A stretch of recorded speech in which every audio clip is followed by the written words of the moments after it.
Thank you for coming to the session. So as Amory mentioned, for some years now on the use of statistical methods and particularly neural networks for modeling physical systems. And this will be the topic of my talk, and I will focus on the modeling of dynamical systems and mainly systems that that follow physical laws. Okay.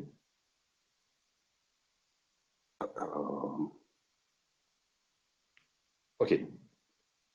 So this is a summary of my talk. So first, I will introduce some context, and then I will go into the topic of the talk. Okay. I will start with something which is slightly disconnected from my main topic. So the main topic is how to use machine learning and neural networks for modeling physical dynamical systems. But I will start by some ideas that people have been developing, not for modeling physical systems, but for modeling neural networks themselves as dynamical systems. So this will help introduce some notions that will be useful for the other topics of the talk.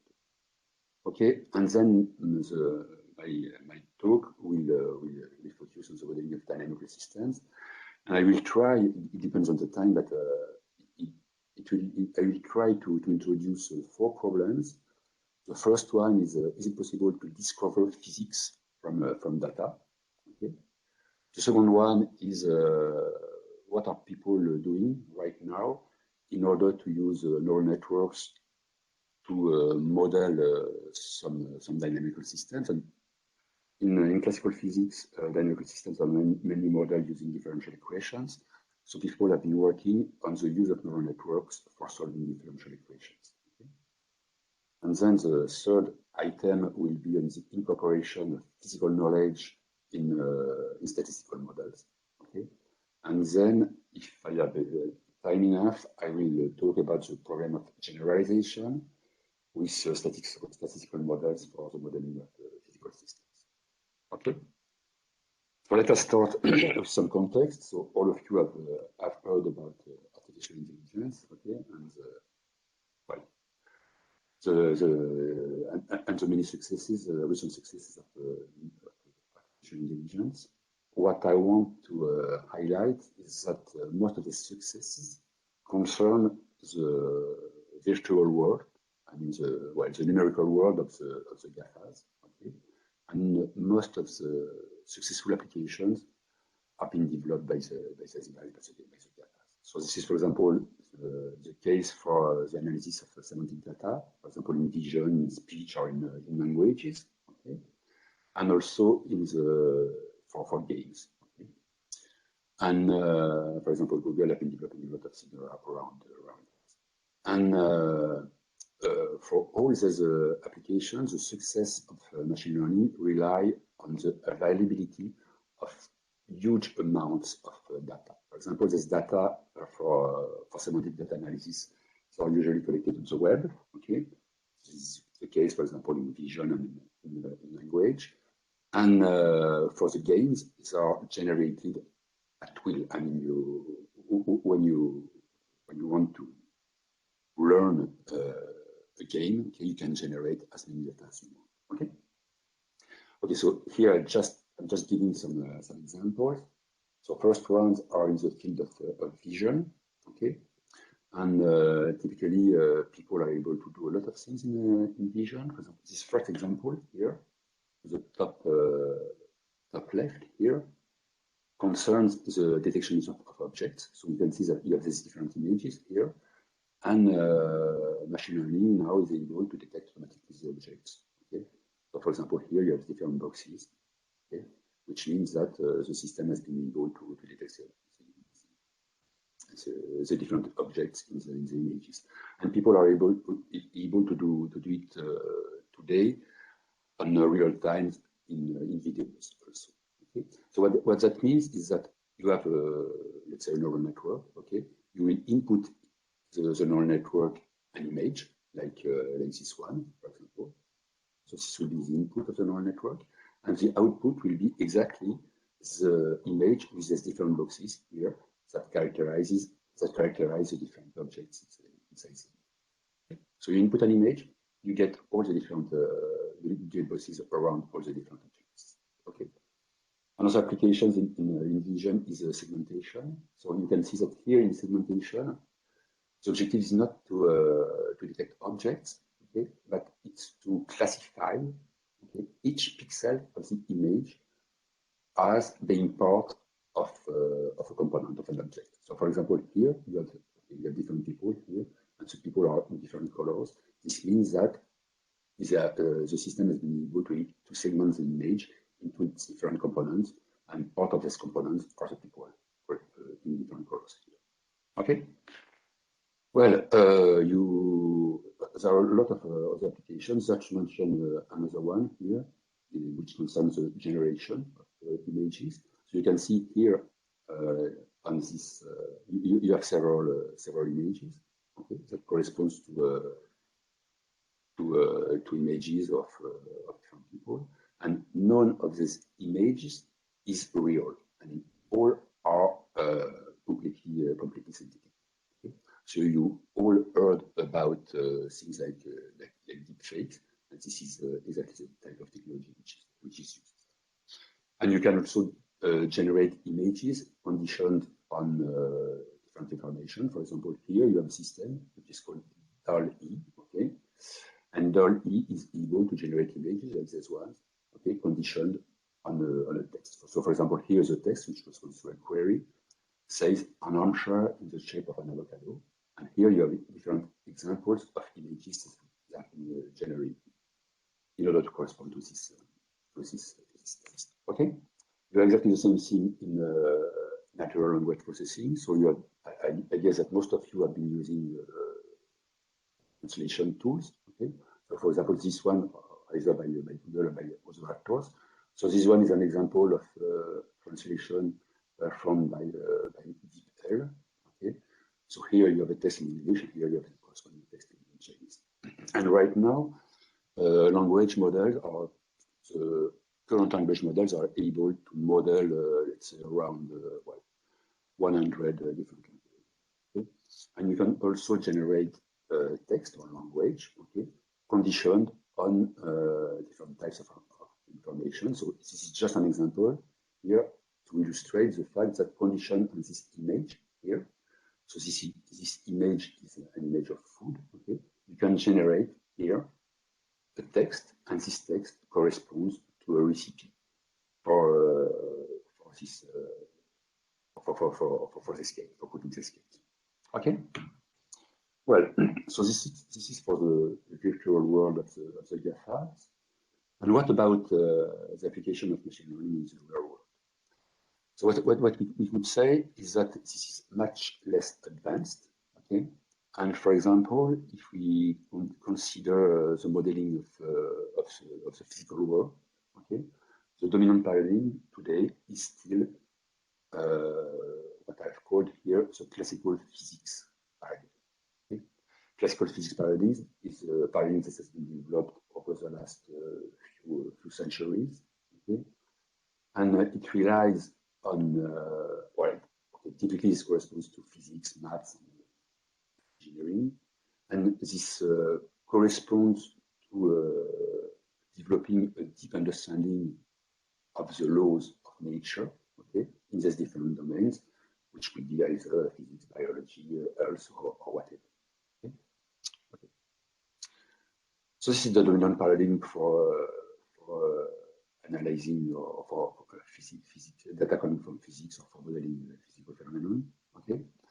And something that happened quite recently, over the last let's say, 20 or 30 years, is that for many different fields in physics, okay, data has become abundant. For example, think about data gathered by satellites. Okay, and the question we want to address is it possible to make use of artificial intelligence, okay, for modeling the real world or for using AI in scientific domain? And more precisely, is it possible to use well, is it possible to use to incorporate the scientific background we have gained over the last centuries into the development of machine learning. Okay. So basically, the big question here: is it possible to make use simultaneously of all the background we have on different scientific domains and on the capabilities of machine learning? Okay, so here are just some examples of what people have been doing recently. So first example is in climate. Okay, so in climate, as I mentioned, you have a lot of observations. Many of them come from satellites. They can also come from other sensors. Okay, and recently, people. So this is an example in the US. So people have started to develop climate models, global climate models. Okay, and well, developing a climate model is really expensive task. Okay, so it requires a lot of resources and people. Okay, and what they did in this for this climate model is that they try. They are currently trying to incorporate as much as possible tools that are able to exploit. Okay. Most current climate models are developed based on physics. Okay. On physics, and for example, partial differential equations and this kind of thing. Okay. But right now, people are trying to use the observations in order to improve this. Okay. Another example in biology. So maybe you have heard of this is something that has been done quite recently by people at DeepMind. So DeepMind is a department of Alphabet, as Google is. Okay. And these guys have recently developed tools for predicting the tertiary structure of proteins. Okay. So this has been a long challenge over the last 30, 40 years. And they have been able to at least to partly solve the problem quite recently by using it. Okay. And another example is simulation, for example, in computational fluid dynamics, like in aeronautics. Okay. So today, people are using physical models in order to do this kind of to do complex simulations. Okay. And this complex simulation. They require a lot of computing resources, so people are trying to use machine learning in order to build models that are less expensive than what is currently the state of the art. Okay, so what we would like to do is to use artificial intelligence as an enabler for science, and there are many challenges, so I have listed some of them. In red, the one that I will try to address, at least partly in this talk. So first challenge is how to integrate scientific knowledge in machine learning. Second one, is it possible to discover laws of nature, as I mentioned before? Another challenge is to develop models that are able to learn solutions with a physical possibility. You know that in machine learning, okay, we are able to learn a lot of things, but usually it's especially for neural networks are black boxes. And it's quite difficult to interpret what's happening. Okay. Another challenge is what I've called guarantees. You want your system to be able to work well in different situations. Okay. So think, for example, of autonomous cars. Okay. And the last challenge is the problem of generalization. So I will illustrate. Machine learning generalization is a long-term problem in machine learning, but for modeling complex systems, currently most machine learning techniques completely fail. So we have to invent something in order to be able to generalize. Okay, so let's go into the main topic of the talk. Okay, so modeling of dynamical processes or dynamical systems by neural networks. Okay. So I will start with the preliminaries. So right now, I do not directly enter into the topic. but I'm introducing a side topic, which is the modeling of neural networks themselves as dynamical systems. Okay, and we'll see that neural networks could be considered as dynamical systems, and this will allow me to introduce some relations between neural networks and differential equations. Okay, so this is the main take-home message. Okay, which is that, as I mentioned, neural networks can be considered as the discretization of dynamical systems, okay? Which means that both inference and training for neural networks can be formulated as solving ordinary differential equations. Okay, so we'll not be interested into this specific message in this talk, but in the two messages that are highlighted in red here, first one is that this establishes a link between the training or the use of large neural networks and differential equations, okay, and solving differential equations. And the main message probably is that this helped these relations between the neural networks and differential equations helped a lot to popularize the use of numerical solvers, and particularly differentiable numerical solvers in the machine learning community.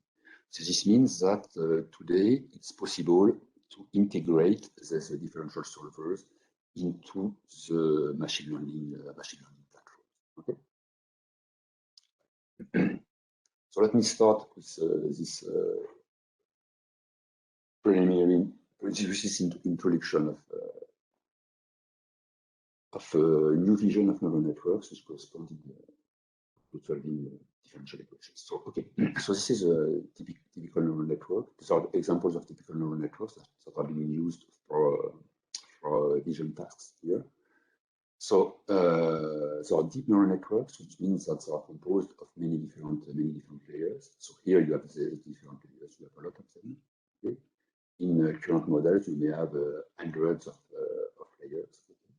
And here you input an image, for example. So you input an image here, and you output something. For example, you output, as in the examples that I've just shown before, the objects that compose this image. Okay?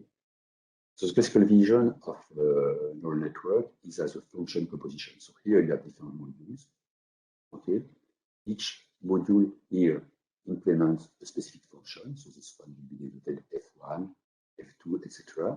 Okay, Fi, and then the whole processing, forward processing of the image here, of information through the different layers of the neural network here correspond to a composition of these different functions. So first we will use F1, then F2, and so on.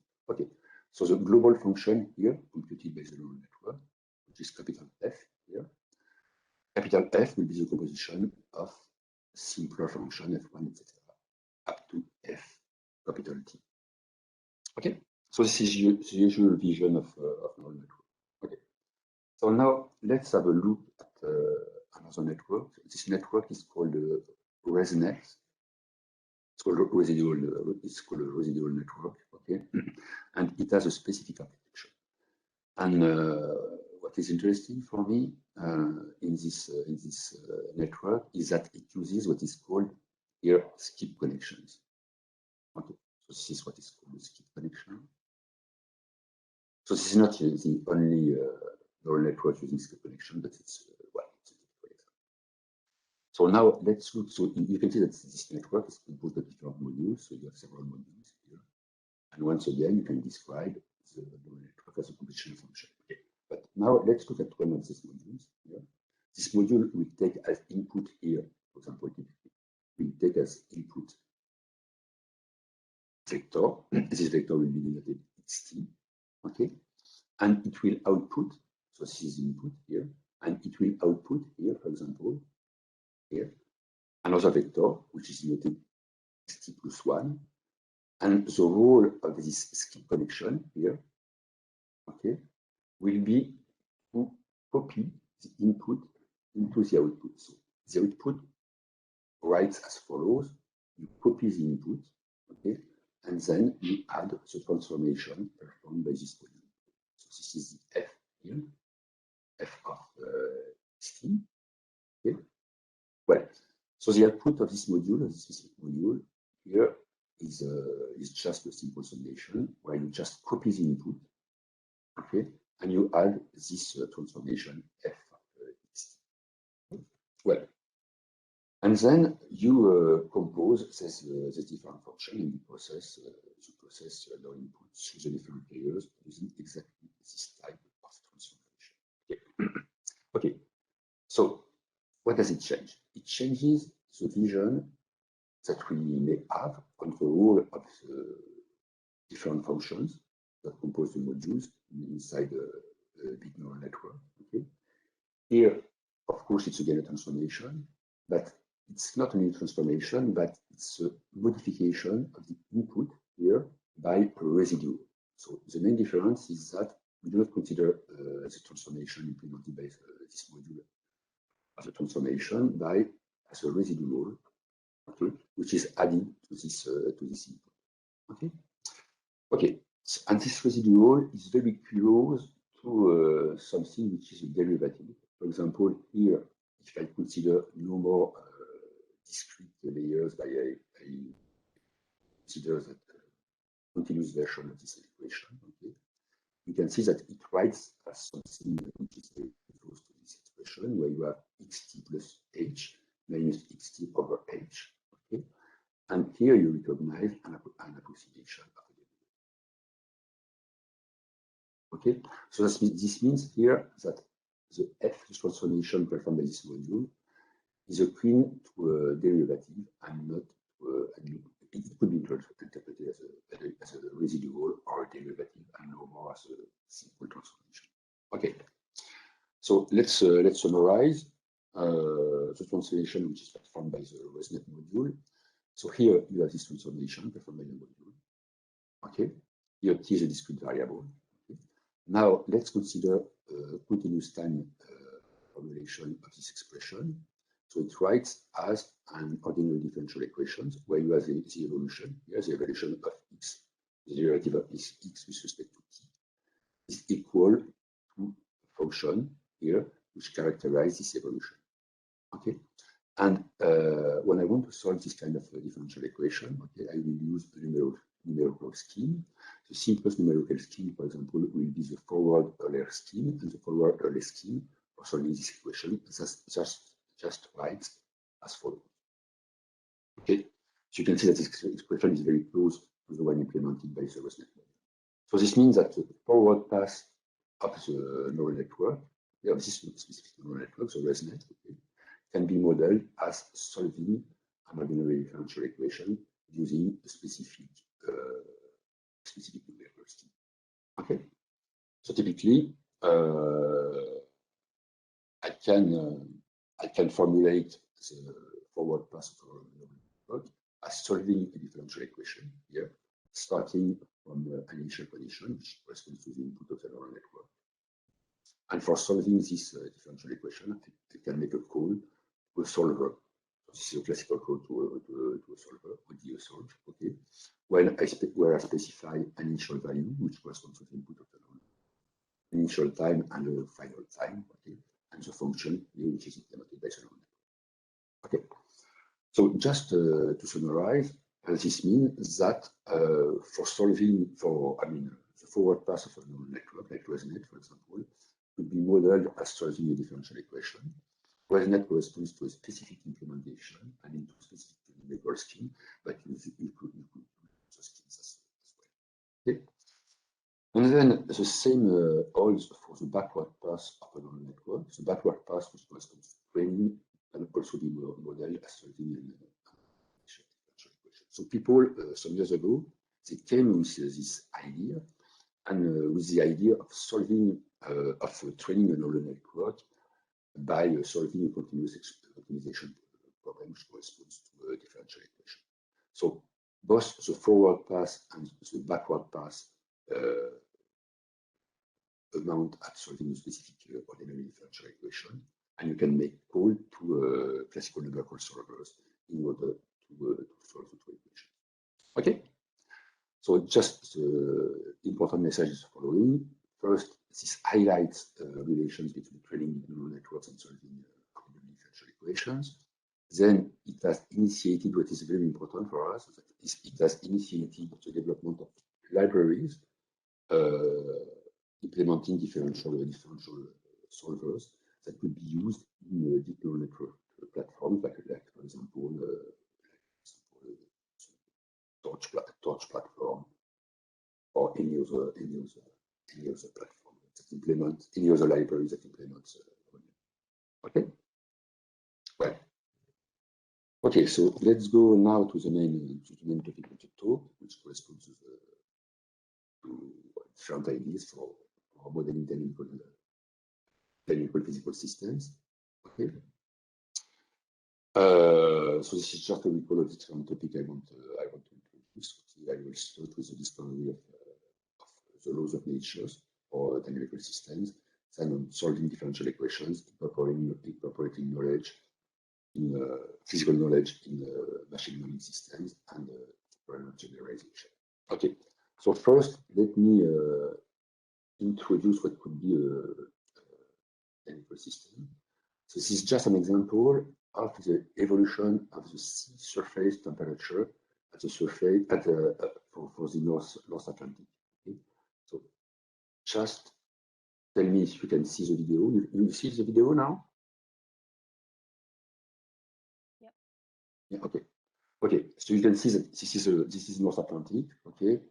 So here you have probably what is Canada here, the Groenland here, and this is the Atlantic. So once again, oops, sorry, you can see the evolution of the temperature over a short period. Here you have the different days.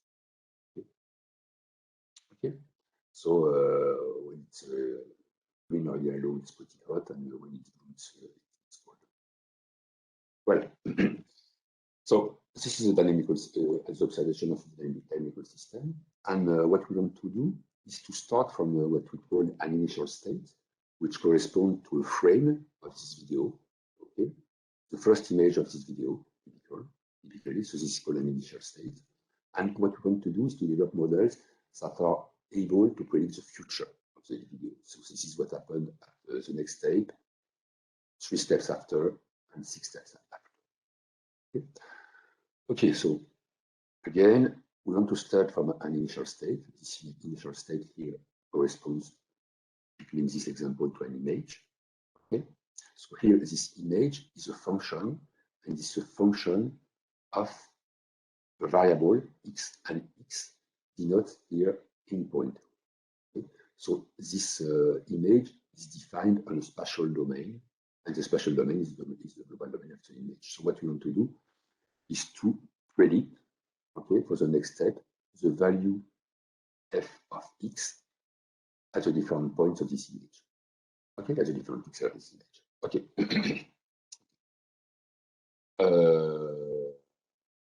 Okay, so I will forget this one. So I will first introduce first topic. Okay, is it possible to solve differential equations with neural network? So here are some of the motivations and some take-home messages. Okay. So classical techniques for solving differential equations, for modeling the dynamical systems, rely on differential equations, either ordinary differential equations or partial differential equations. Okay. Says solving the system, solving differential equations would be extremely expensive. Typically, in order to solve complex differential equations, like for example aeronautics, it takes some weeks on HPC, I mean, very expensive computer resources. Okay, and it cannot be used when you have a lot of variables. Okay, so large dimensions. So people have been working on the development of what they call surrogate models. Okay, and surrogate models are just simplified models that allow to solve at least approximatively these differential equations, okay, but using some by developing some approximate solution, which is much cheaper to compute than the exact solving of the equation. Okay, well. So people have been recently people have been trying to use neural networks in order to develop such surrogate systems. Okay, and the result are that they have been able to develop surrogate models for solving partial differential equation. Okay, and that this algorithm solve what we call an initial value problem. Okay, and they are able, I mean, they will be trained on a specific instance of initial value problem, and it's solving a differential equation. And in order to use them, we have to retrain them for each new problem. Okay, so the idea is that training of one such a surrogate model, okay, will allow us to solve one differential equation in a given context. Okay. Well, so this is just a brief introduction to how it works. Well, you take this example. So here you have the differential equations. So you have here the time evolution of the equation, and the time evolution will depend on the differential term here, and this differential term here, okay, will be described by different derivatives. Okay, so here is an example. For example, here this corresponds to something which is the Berger equation. Okay, and here you have the time evolution, okay, of the system, which is described by this differential equation here. And you can see that in this differential equation you have the value that we want to model, who is the unknown that is of interest. For example, this is temperature in the previous example. And here you have a differential term which corresponds to a spatial derivative. And here you have a differential term which corresponds to a second order derivative.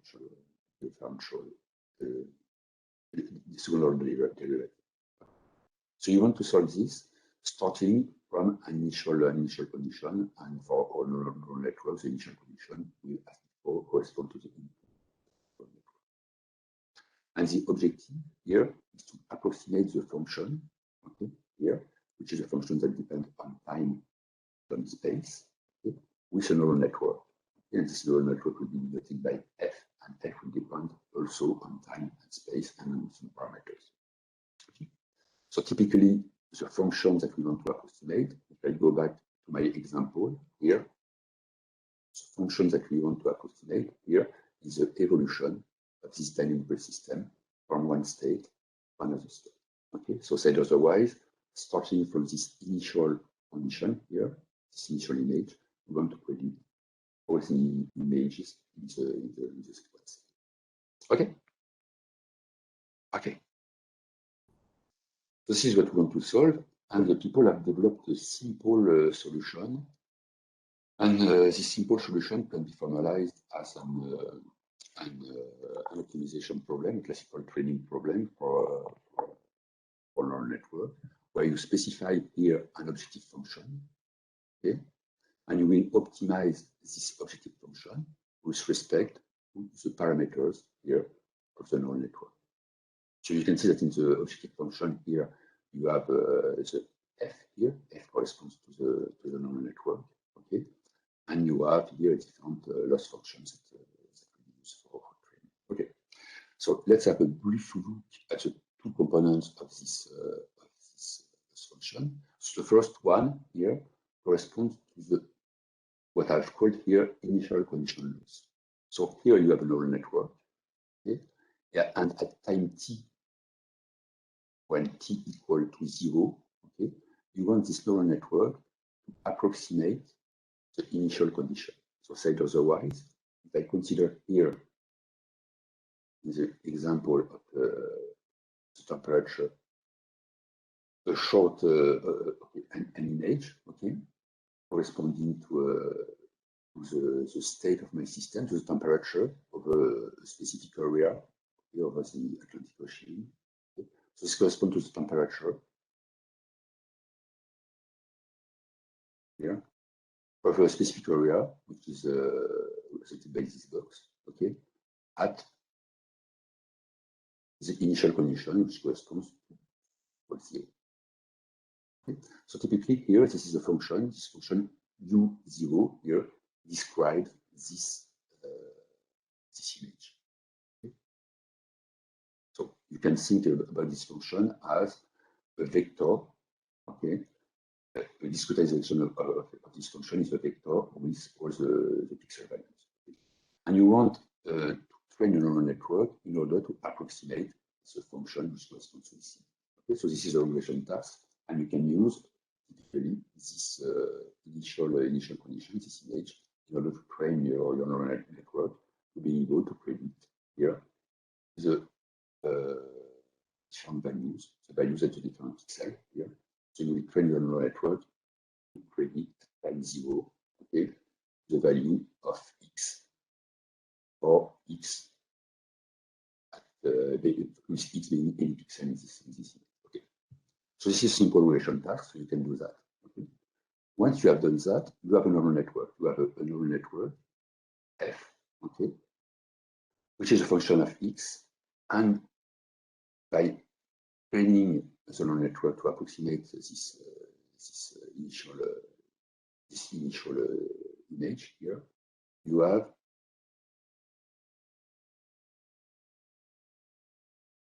given different values. Okay, you have learned different values for this parameter. And then, if you consider this solution, okay, you can impose some constraints. And here, for example, this is a typical constraint. You want, okay, just to say something. Okay, so this is a function, okay, and this is a parametric function.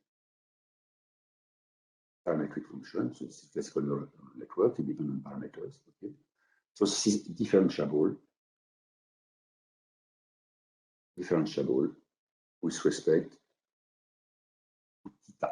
Okay, so this means that you can compute the different derivatives here, different derivatives that are this function, and different derivatives that correspond typically to the derivatives that appear in these different terms here. Oops, where is it here? Okay, so this means that you can compute this different derivative using your neural network just learned this initial. So typically, this term, the second term here, it appears as a constraint, which says that the neural network, the function computed by the neural network, should be constrained, okay, to obey the differential equations that describe the system. So just to say it again, you train your neural network in order to approximate your initial condition, and during the training, you impose a constraint which says that the neural network should be able to respect the dynamics displayed by the differential equation. Okay. Okay. So typically, it's quite easy to train a neural network for doing this. Okay. And people have been able to learn different types of, let's say for now, simple differential equations. And this means that neural networks trained this way could be used as surrogate models in place of classical numerical solvers. So here you have a simple example. This is called the wave equation here. So it's in 2 dimensions. Here, this is a ground truth. It's what GT means ground truth. Okay. Here, this is one of the networks that has been trained to solve the equation. So you can see here that this is the prediction of the neural networks. Okay, this second row here, and here you can see that at least for this example, this prediction is quite close to the ground truth. Well, so the message here is that you can train neural networks as surrogate models for solving some forms of differential equation. And these models could be used to provide, let's say, cheap solutions to problems that involve solving differential equations. Okay, so this is the first message. Well, second topic here, is it possible to discover the laws of nature just by learning from them? So this is, of course, a huge challenge, and I will not try to provide general answers, but I will just provide some examples by focusing here on well, underlining, okay, by focusing on dynamic systems. Okay, so I will use two examples. First one, well, it's a quite naive approach, okay, which was developed before the recent developments of deep learning, okay, but it has the merit to be extremely simple and easy to explain. Okay, so I will use this to explain the problem, and then just mention a more recent approach that is more sophisticated and that allows to at least to solve part of the problem in a more principled way. So I start with this example, and this has been developed not by people in machine learning, but people in computational fluid. Okay, and typically this amount has a performing regression, and more specifically a sparse regression. Okay, using a dictionary of differential terms. Okay, so let me introduce these ideas. Okay, so what we want to learn the dynamics of the system. So typically what we want to do is to observe data, okay, and to develop some mechanism so that we are able to learn the underlying equation, which is partial differential equations, that is supposed to generate this data. Okay? So what people did is that they used numerical simulation here, okay, in order to simulate to produce accurate simulations of differential equations, and then using the data thus simulated, okay, they trained a neural network just from the data by completely ignoring the form of the differential equation, okay? And they trained the neural network in order to make them learn the form of the underlying equation. Okay. So here in this first system, they make a strong assumption here. Okay, they consider that there are available information such as one. Okay. Okay. So they consider that are available all the dictionary of differential terms. So you can see here you have differential term which describes the temporal evolution of quantity of interest. So U is a quantity of interest. Then here you have differential terms. Differential terms that might be incorporated into equation. Okay. So typically it's a dictionary of terms, and this term could be the elementary component of a differential equation. Okay.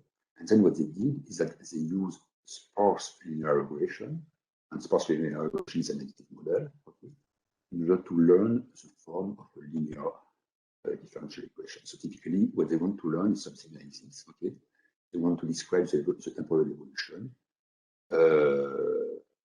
as a function of different terms here, which would be here the spatial, which describes the spatial evolution of the quantity of it. Okay, and what they want to do here, they want to learn these different coefficients. Okay, and they want to learn exactly the coefficients that describe the differential equations that they use to generate. Okay, since they start with dictionary of terms here, they want zero coefficients for all the terms that do not appear in the initial equation, and they want to learn the exact value of the different terms corresponding to the equation. Okay, So typically, this is what they do. Here you have a given phenomenon. So here you have an image which corresponds to the state of the phenomenon at a given time, and here you have the time evolution of the phenomenon. Okay? So what they do here is that they sample, okay, the data that has been generated, and they sample it in space and time, okay? And then they compute the derivative at just different sample points, and they use sparse regression in order to do exactly what I mentioned, okay? In order to learn this different AI coefficients. Okay, so the principle is quite simple. The development is not so simple. I mean, computing the derivatives with respect to the different sample points is not a it's a complex problem. But they've been able to learn some types of differential equations. For example, here you have a battery of equations. Okay, so you have different types of equations, including some complex equations, complex fluid equations like Navier-Stokes. Here you have the expression, the underlying equation. Okay, and here you have some indicators about the quality of the equations that have been discovered by them. Okay, so basically they are able to discover the form of equations, okay, by only considering data that has been generated using some sophisticated methods. Okay, well, so this is quite simple, and somewhat later, okay, that people came with much more complex frameworks, okay, that are able to bring at least partial solutions to this problem in a much more principled way, where the derivatives are learned. Okay, they are learned automatically using the automatic differentiation, which is the classical stuff in machine learning. Okay, cross-product terms like this one, for example, which is are learned, okay, which means that they don't use a predefined dictionary of differential equations. Okay, the model is able to implement nonlinear relations. Okay, and this, for example, this is an example. Once again, with this equation, which is a two-dimensional Burger's equation, and this is the target equation, and this is what's happening, which is quite close, and you consider the different coefficients to the target equation. Okay. Okay, so this was for the second topic. Now, my third topic is it possible to incorporate physical knowledge in dynamical models? Okay. Well, once again, this is a very recent topic, and this is something people are working on for some years, but not very long. So I will introduce two illustrations. This is what we did some years ago. This is initial work we did 3 years ago, okay, which illustrate how to incorporate. I will use the example of the prediction of the surface temperature with the Atlantic to show it is possible to incorporate some simple prior physics information into a model. And then here I will describe quite recent work we did, and where my main message here will be to show that it's possible to combine physical information in the form of differential equation solvers together with machine learning modules in order to model complex equations. Okay, so let's start with the first problem. So first problem corresponds to the example I've shown before. Okay, the prediction of the sea surface temperature (SST) on the Atlantic Ocean. Okay. Well, so people here, this is a simplified model of this phenomenon. So this is called an advection diffusion equation. So this model is the temporal evolution of a quantity of interest. So here's quantity of interest I is the temperature at the surface of the sea. Okay, so it models this evolution and as a differential equation, and you have two terms in the differential equation. So I will not go into the details of this term, but the first term is what we call advection. Okay, and advection here it models what we could call motion vector. Okay, so typically what it says as advection is that, for example, let's consider some pixels here. Okay, advection will describe a vector field. Oops, vector field. Okay, and this vector field will just indicate the evolution of these different pixels, of the different particles inside the, okay, for example, here, okay, from one step to the other step. So, for example, typically here we have a vector. Okay. So vector field here is a dimensional matrix, okay, which indicates how the different elements here will move from one step to the next step. Okay. And then you have additional phenomena here. This is more complex than just advection, and this is called diffusion. So diffusion typically corresponds to a drop of ink in the glass of water. Okay. Let's just say that it's a simplified model of the dynamics of the evolution of temperature. Okay. So using this simplified model, it's possible to derive a closed form solution. And this closed form solution says that if we knew exactly this vector field here, the motion field, which is indicated by this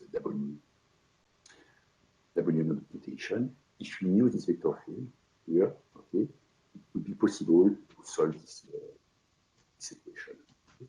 But unfortunately, we do not know this vector field. It's a problem. I need to infer the vector field just from observations.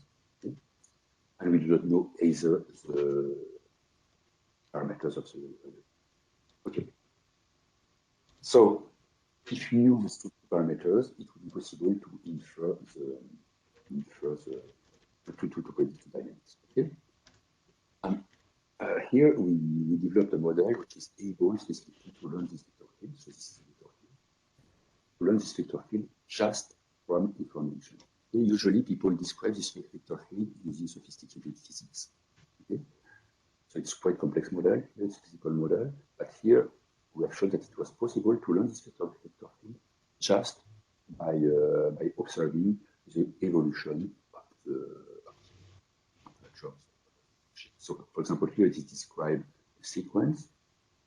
Okay, this sequence here corresponds to the temperature, and the task we try to solve here is just a prediction. Means that observing the past is possible to predict the future. So here we incorporate a model here which corresponds, or it's called something that we have called a working scheme. More or less, it corresponds to a discretized solution of the advection diffusion. Okay. So it's a discretized solution, but the parameters are unknown, and the parameters here they will be trained in past observations. Okay, they will be learned from the past observation in the specific. Okay. So the role of this neural network here will be precisely infer the unknown parameters. So in this case, the vector field corresponding to movement of the to the advection. Okay. And the whole system is learned end-to-end, okay, just by solving kind of spatial evolution problem. Okay. Okay. Well, so this is the first example. Then I will just introduce a much more sophisticated solution. So here show how to incorporate well, let's say, well, physical knowledge directly under the form of differential equation inside the machine learning system. So the context is the following. I suppose that I'm trying to model a dynamical system. Okay, I have some background knowledge, okay, which is specified by partial differential equation. But this partial differential equation only reflects partially the underlying dynamics that I want to model. And what I want to do, so this is my background knowledge, my physical background knowledge. And what I want to do is to complement this physical model using a statistical component. Okay. And what I will introduce very briefly is a principal framework in order to make operate, let's say, the physical model here together with machine learning. Okay, so I'll try to do it very short. Okay, I will just give the idea. This is an example here, and this example corresponds to what we call a damped pendulum. So pendulum is a pendulum. Okay, a damped pendulum. Okay, is a pendulum with some friction. Okay, so here what we want to model, so it's a very simple model, very simple problem. What we want to model here is the dynamics, and the dynamics is illustrated here in red. Okay, and if we try to learn this dynamics using the neural network, typically what we will get is a solution like the blue curve here. Okay? Typically we'll get something like this, which is quite inaccurate. Here, once again in red, we have the two dynamics here.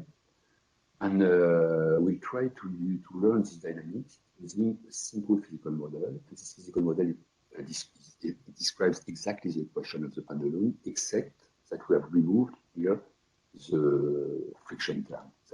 Okay? And because the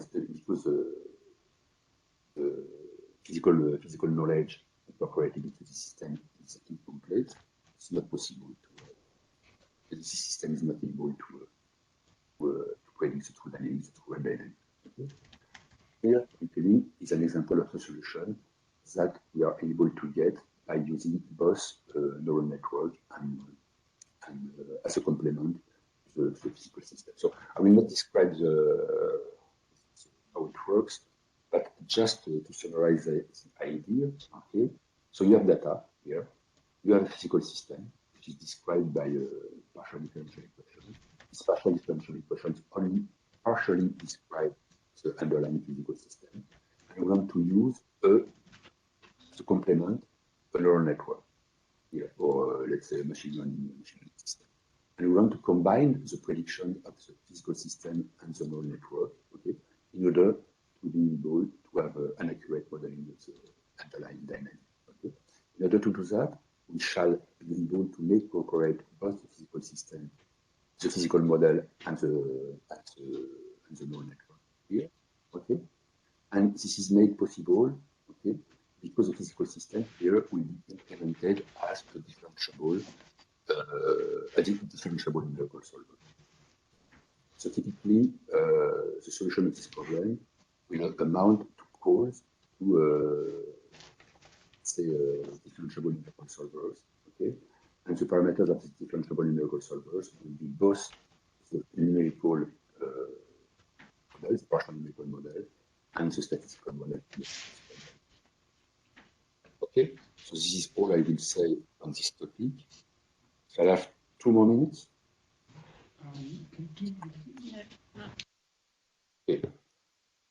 So very fast, I just want to introduce some ideas about the generation problem in the modeling of dynamical systems. Okay. So my main point here is that so generalization has been learned in machine learning. Okay, but say it very shortly, doesn't work when you want to model a dynamical system. Okay? So here are different examples. So I will just, I will just describe maybe, well, use this example, okay? So here, the problem is to model the Earth electrical diffusion, okay, for different patients. So once again, in order to model the electrical diffusion, electrical activity in the Earth, okay, people will be using a differential model and differential equations, but for each patient, the equation will be different, okay? Which means that for each patient, the conditions of for solving the differential equation will be different, and each patient will have its own differential equation, which means that the general form of the differential equation will be the same, okay? General form of the dynamic model will be the same, but the specific parameters will be different. Okay? Okay. And the same thing here, for example, this example. Yeah. So once again, it's the example on the sea surface temperature. So here you have the whole surface of the Atlantic. Okay. But what we will do with machine learning is that we will learn the dynamics at specific places, okay, on specific areas. And what about generalizing to other areas? Well, typically, it doesn't work. So if you want to apply to use our systems for modeling real systems, you have to develop. Okay, and I will just describe very briefly the ideas. Okay, so we make the hypothesis that data come from different domains. Typically, different domains here could correspond to different patients, okay, or different areas for the modeling of surface temperature here. Okay, these domains they share some commonalities. For example, typically, like in the example, all the patients, all the dynamics corresponding to different patients, it follows the same general dynamics, the same general, let's say, differential equation, but with different parameters. Okay? And what you want to do is to learn from a sample domain distributions from different patients. Typically, you want to learn something that will generalize over other patients, or that will be easily adaptable online for different. So the main idea here is that what we want to do is use our knowledge of the existence of different environment in order to learn how to adapt environment. It's only a few data available on this environment and with very fast adaptation. Okay? So typically, this is what we want to do. Okay? And I guess that I will stop with detailing a solution, okay, but just by mentioning this problem. Okay, thank you very much.